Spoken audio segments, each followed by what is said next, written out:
তালাশের অগণিত দর্শকের প্রতি কৃতজ্ঞতা জানিয়ে এবারের পর্ব শুরু করতে চাই, কারণ একেবারে শুরু থেকে এ পর্যন্ত অকণ্ঠ সমর্থন জানিয়ে আপনারা আমাদের সাথেই আছেন। সেই অগণিত দর্শকের অনেকেই আবার বিভিন্ন সময়ে সরাসরি তালাশ টিমের সাথে কাজ করার আগ্রহ প্রকাশ করেছেন। এসব কথা বলতে হচ্ছে এই কারণেই যে তালাশ টিমের এবারের অনুসন্ধানের বিষয় আগের সবগুলো পর্ব থেকে আলাদা। এবার তালাশ টিমকে মাঠে নামতে হয়েছে তাদেরই পরিচয় দিয়ে মানুষ ঠকানোর জাল বিছানো ধুরন্ধর প্রতারকদের ধরবার জন্য।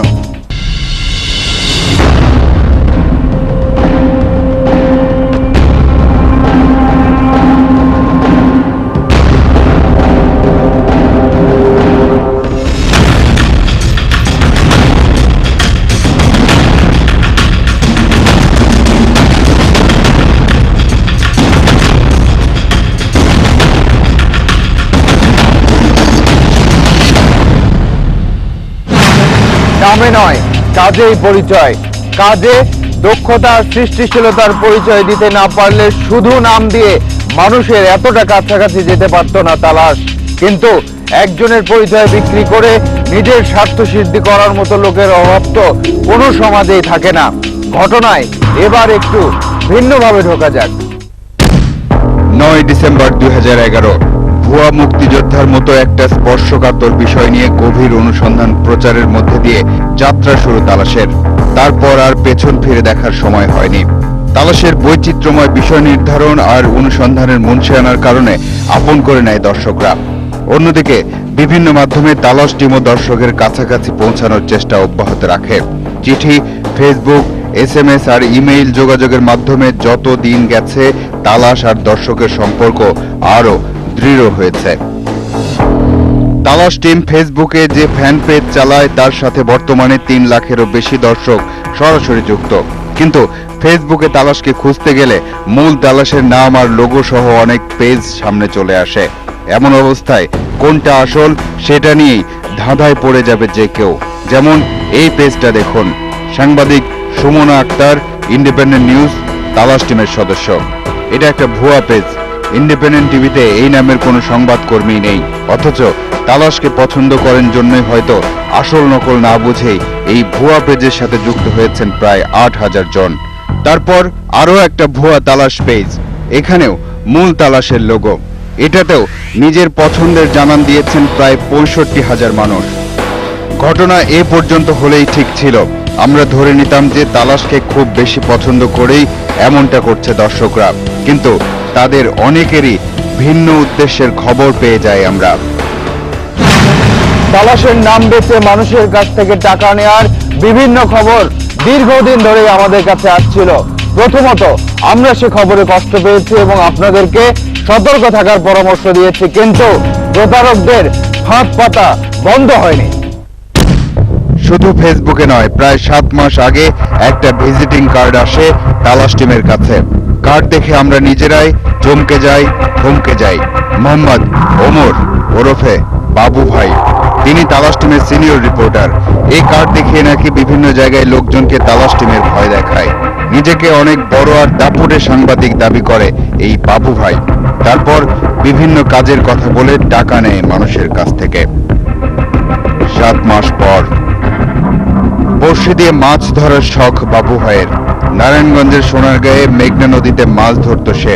সেই সূত্রেই মাছ ব্যবসায়ী রাধাকান্তের সাথে পরিচয় হয় বাবু ভাইয়ের।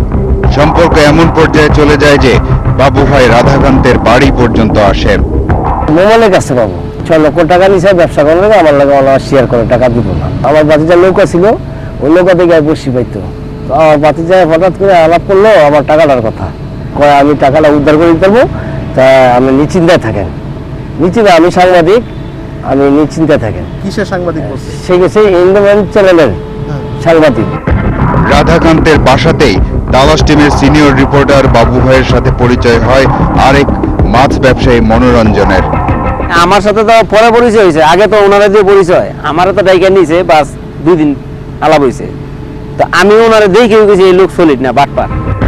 সম্পর্ক গাঢ় করে তারপর স্বার্থ উদ্ধার করে চলে গেছে বাবু ভাই। বলছে ওই যে আমি লাভে টাকা লাগাইছি, মানে আমার একটু হুমকি দিছে, মানে একটু মানে সাংবাদিক সে তার কথা আমি ভয় পেয়ে যাবো গা। তো ওই কারণে একটু হুমকি দিছি, হুমকি দিয়া তারপরে আমার কাছে, তারপরে বিকালে আমার কাছে 2000 টাকা নিছে। তালাশ টিম তাদের অনুসন্ধানের মাধ্যমে সমাজের নানা ধরনের অসঙ্গতি, অপরাধ আর দুর্নীতির কথা তুলে ধরে, কিন্তু তার মাধ্যমেই যে খুব অল্প সময়ের মধ্যে সব নেতিবাচক ব্যাপার বন্ধ হয়ে যাবে এটা আমরা কল্পনাও করি না। আমাদের অনুসন্ধানে বেরিয়ে আসা ঘটনাগুলো দেখে মানুষ সচেতন হয়, এটাই সার্থকতা। কোনো সমস্যা সমাধানের ক্ষমতা আমাদের হাতে নেই, কিন্তু একটা তালাশ টিম নাকি আছে যারা টাকার বিনিময়ে মানুষের সব সমস্যার সমাধান করে দেয়। তালাশ টিমের ভুয়া সিনিয়র রিপোর্টার মোহাম্মদ ওমর ওরফে বাবু ভাই দেশের বিভিন্ন জায়গায় তার ধান্দার জাল ছড়িয়ে দেয়। স্বার্থ উদ্ধার হলেই এলাকা পরিবর্তন করেন। মনোরঞ্জন আর রাধাকান্তের কাছে জানা গেল বাবু ভাই নাকি নারায়ণগঞ্জের সোনারগাঁয়ে নিজের বাড়িতে থাকে, তাই তাদের নিয়ে বাবু ভাইয়ের বাড়ির উদ্দেশ্যে তালাশ টিম। দুজনই তাদের পাওনা টাকা আনতে বাবু ভাইয়ের বাড়িতে যাচ্ছে। কিছুক্ষণ পর দুজনই হতাশ হয়ে ফিরে এলো।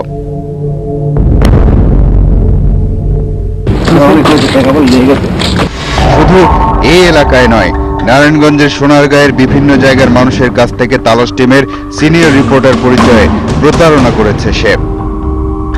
সোনারগাঁয়ের নানাখি গ্রামের শহীদুল্লাহ তার বাড়ির গ্যাসের অবৈধ সংযোগ বৈধ করে দেবার আশ্বাস দিয়ে বিভিন্ন সময়ে তার কাছ থেকে মোট 60,000 টাকা নিয়েছে বাবু ভাই।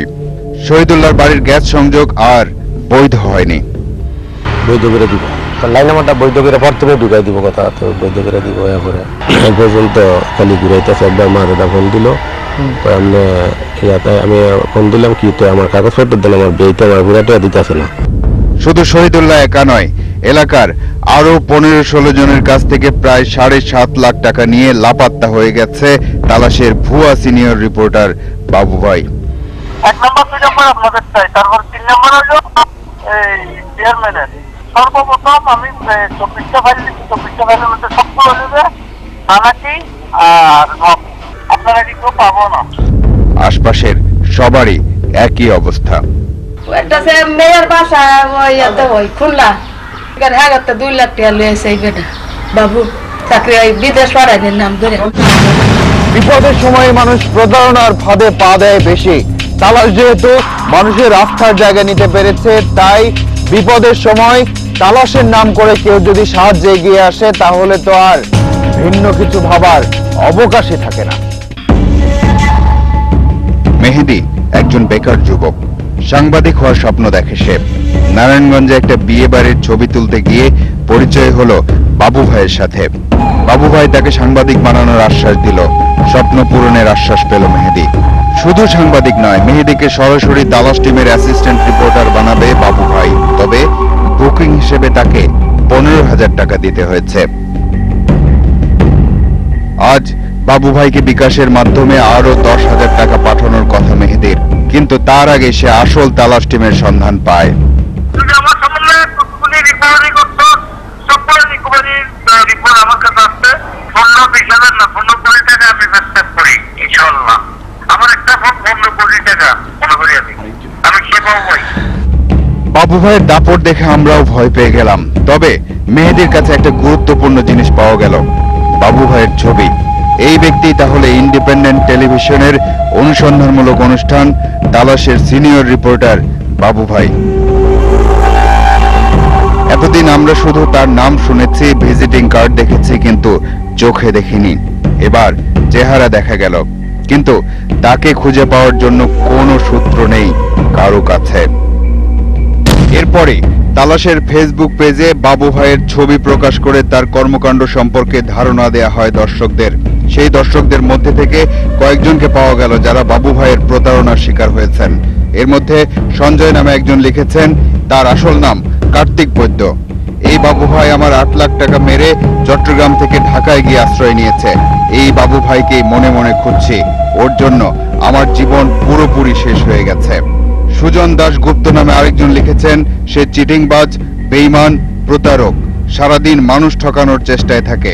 সে নাকি সাবেক মেয়র মহিউদ্দিন চৌধুরীর ভাগিনা, জাসদ নেতা মঈনুদ্দিন খান বাদলের ছোট ভাই, ভোরের কাগজ পত্রিকার সম্পাদক তার জুনিয়র সাংবাদিক আর দৈনিক পূর্বকোণ পত্রিকার সম্পাদক তার ছাত্র। এরই মধ্যে বাকি টাকার জন্য মেহেদীকে বারবার ফোন দিচ্ছে বাবু ভাই। 10 মিনিটের টাকার মধ্যে 2 ঘন্টা হয়ে গেল, টাকা ঢুকলো না। তোমার টাকারও দরকার নাই, তোমার কিছুর দরকার নাই, যে তুমি আর কখনো আমাকে ফোন দিবে না, এটা আমি তোমাকে রিকোয়েস্ট করলাম। কোনো কথা শোনার মতো সময় আমার নেই। মেহেদী, আমি যে কত বড় খারাপ, একমাত্র ডিএজি সাহেব ছাড়া কেউ জানে না, আইজি ছাড়া ডিএজি ছাড়া কেউ জানে না। আমি যে তালাচ্ছি আমি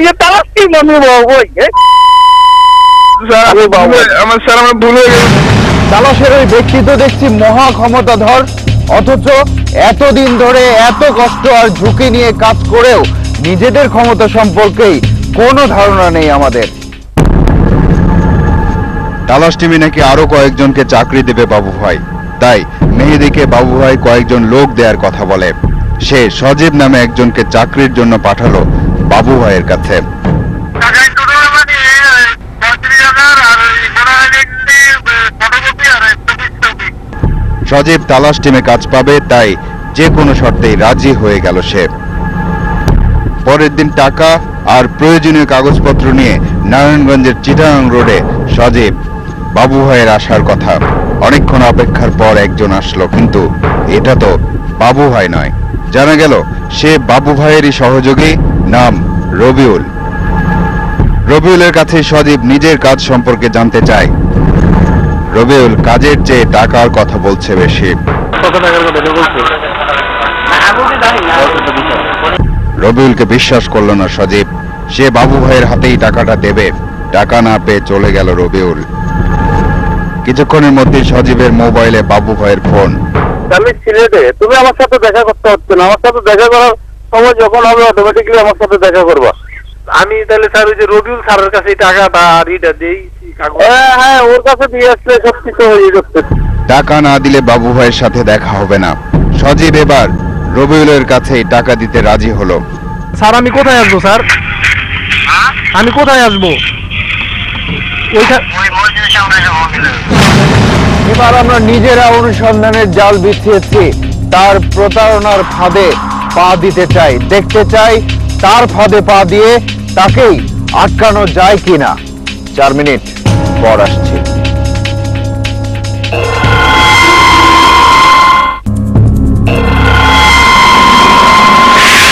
লোকটা ধুরন্ধর, না হলে প্রতারণার জন্য পরিচয় হিসেবে তালাশকেই বেছে নেবে কেন? লোকটা ধুরন্ধর, কারণ মানুষের কাছে তালাশের গ্রহণযোগ্যতার বিষয়টি জেনেই হিসেব নিকেশ করে মাঠে নেমেছে সে। নারায়ণগঞ্জের চিটাগাং রোডের খানকায়ে মসজিদের সামনে রবিউলের জন্য অপেক্ষা করছে সজীব। তাকে অনুসরণ করছে তালাশ টিম, সাথে সহযোগিতার হাত বাড়িয়েছে শিল্প পুলিশের একটা গোয়েন্দা দল। অনেকক্ষণ অপেক্ষার পর রবিউল আসলো। প্রধান সড়ক দিয়ে ঢাকার দিকের রাস্তায় হাঁটতে লাগলো সজীব আর রবিউল। তারপর রবিউলের কাছে ইন্ডিপেন্ডেন্ট টেলিভিশনের নাম আর লোগো ব্যবহার করে তৈরি করা তালাশ টিমের নামধারী বেশ কয়েকজনের পরিচয়পত্র আর ভিজিটিং কার্ডের নমুনা পাওয়া গেল কিছু ভিজিটিং কার্ডও। এদের সবাইকে তালাশ টিমে চাকরি দিয়েছে বাবু ভাই। রবিউল সবার পরিচয়পত্র ছাপানোর দায়িত্ব নিয়েছে, সবার কাছ থেকেই টাকা নিয়েছে। রবিউলেরও ভিজিটিং কার্ড পাওয়া গেল। রবিউল তালাশ টিমের সহকারী রিপোর্টার। বাবু ভাই আমার কাছে মানে দোকানে কার্ড অর্ডার দিতে আসছিল, তো ওইখানে ওই সূত্রে আর কি পরিচয় হয়েছে। এর মধ্যেই রবিউলের মোবাইলে বাবু ভাইয়ের ফোন। রবিউলকে এবার কিছুটা অভিনয় করতে বলা হলো। হ্যাঁ, টাকা আর কাগজ দিয়ে গেছে। বাবু ভাই ঢাকা বা নারায়ণগঞ্জ কোথাও নেই। রবিউলকে জিজ্ঞাসাবাদ করেও বাবু ভাইয়ের কোনো ঠিকানা পাওয়া গেল না। সে থাকে কোথায় সেটা আমার মানে আমি জানি না। পরে মুচলেকা নিয়ে ছেড়ে দেয়া হয় রবিউলকে।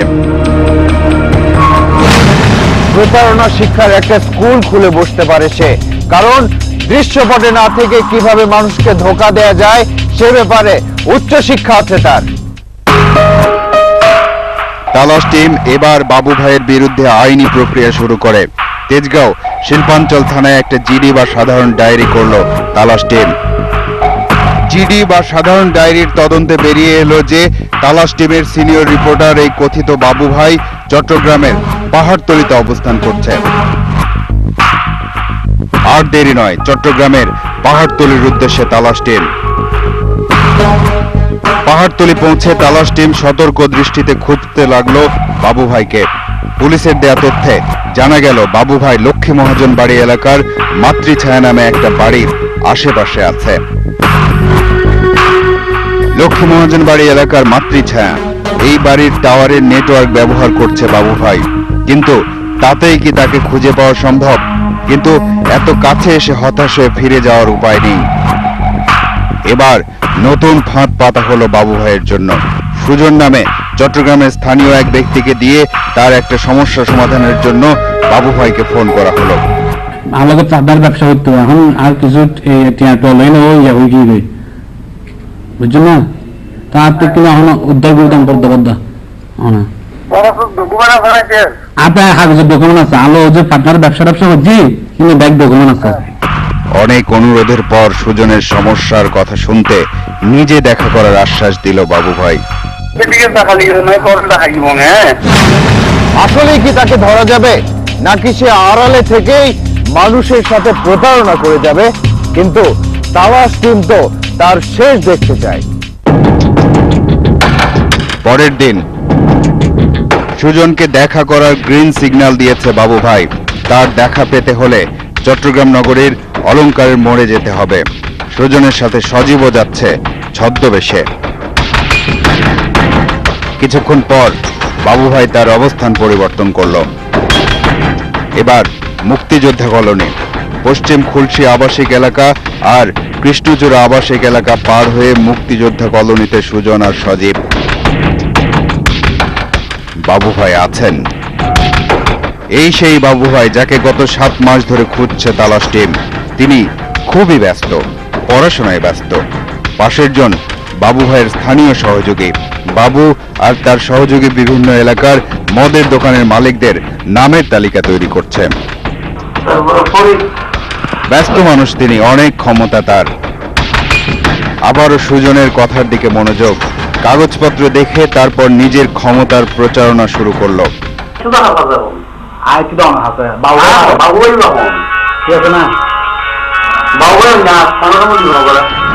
বাইরে থেকে ঘটনার দিকে নজর রেখেছে তালাশ টিম। কিছুক্ষণের মধ্যে পুলিশ এলো ঘটনাস্থলে। বাবু ভাইয়ের মানিব্যাগে পাওয়া গেল ইন্ডিপেন্ডেন্ট টেলিভিশনের ভিজিটিং কার্ড। মোহাম্মদ ওমর ওরফে বাবু ভাই তালাশ টিমের সিনিয়র রিপোর্টার। কিন্তু এই ক্ষমতাধর সাংবাদিক তো এখন আলাভোলা হয়ে গেছে। সে তো মনে হয় কিছুই করেনি। আমি বানাই দিলি না একজনই না, শুধু আমি একজনই বানাইছি। কিন্তু বাবু ভাইয়ের সহযোগীরা ঠিকই জানে সে তালাশ টিমের সিনিয়র রিপোর্টার। বিভিন্ন জায়গায় মদের দোকান আছে এই জায়গাগুলোতে। জি জি, উনি তালাশ টিম। এই টাকা বন্ধ কিসের? এই টাকাগুলো উনি লেখাচ্ছে, মানে টাকাগুলো ওদের থেকে নেবে। মাসে মাসে নিবে নাকি ডেলি নেবে? যে এত কিছুর পরও ধোঁকা দেওয়ার মন্ত্রে অবিচল তালাশ টিমের এই সিনিয়র রিপোর্টার। আপনি তালাশ টিমের সিনিয়র রিপোর্টার, এটা কতদিন যাবত? না কতদিন, এই কত, এই 6-7 মাস হয়েছে। সবকিছুই প্রমাণিত। এবার শুধু জানতে চাই প্রতারণার জন্য তালাশের নাম কেন ব্যবহার করলো বাবু ভাই।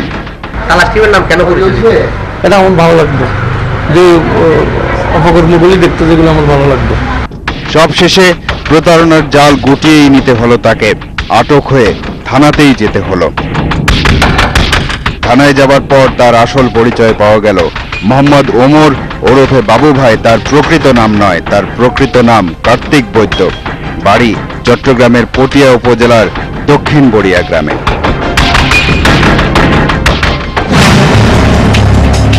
প্রত্যেক দর্শককে আলাদা আলাদা ভাবে বলছি, আপনারা যারা এসব ঘটনা দেখলেন তারা অন্যদেরকে সতর্ক করুন। তালাশের নাম বিক্রি করে কেউ আপনাদের কাছে কিছু চাইলে বুঝবেন সেটা প্রতারণা। আর এমন ঘটনা ঘটলে প্রয়োজনে আমাদের মতো উল্টো ফাঁদ পাতুন তার জন্য, ধরুন এবং তুলে দিন আইনের হাতে। এবার যেতে হবে আজ চলে যাচ্ছি কিন্তু যাচ্ছি না। পরবর্তী অনুসন্ধান শেষে তালাশ টিম আবারও এসে দাঁড়াবে আপনাদের সামনে। দর্শক, আপনাদেরকে নিয়ে আপনাদের জন্য এই অনুষ্ঠান। লিখুন এই ঠিকানায়। প্রযোজক তালাশ, ইন্ডিপেন্ডেন্ট টেলিভিশন, 149-150 তেজগাঁও শিল্প এলাকা, ঢাকা 1208। ইমেইল করতে পারেন talas@independent24.tv এই ঠিকানায়। আপনার অনুসন্ধানী মনের দরজা জানালা খোলা রাখুন। কিছু বেরিয়ে এলে আমাদেরকে জানান। তালাশ টিম থাকবে আপনার সাথে।